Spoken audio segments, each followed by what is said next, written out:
Déçus mais pas découragés. Les opposants à la ferme des Taurillons le savent, les travaux peuvent désormais démarrer à tout moment. Le mois dernier, la Cour d'appel de Bordeaux a délivré les permis de construire et l'autorisation d'exploiter aux promoteurs. Alors sur la parcelle, la surveillance s'organise. Cette haie rasée sonne comme un appel à redoubler de vigilance. Dans les prescriptions des permis de construire, il est marqué que les haies de cette zone, qui est une zone protégée, qu'on doit protéger, doivent être entretenues d'une façon parcimonieuse. Est-ce que vous trouvez que cette haie qui a été rasée complètement, elle est entretenue d'une façon parcimonieuse? C'est pas possible.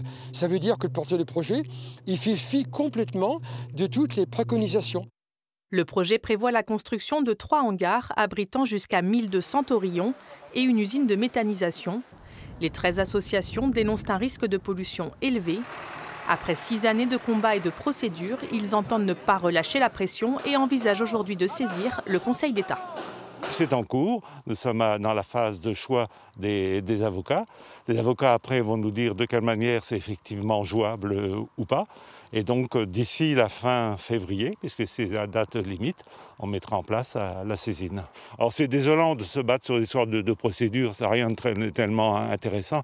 Nous on préfère se battre sur le fond, sur le type d'agriculture que l'on veut et sur la dénonciation de cette ferme-usine, quoi. Pour financer ce nouvel épisode judiciaire, le collectif compte créer une cagnotte en ligne.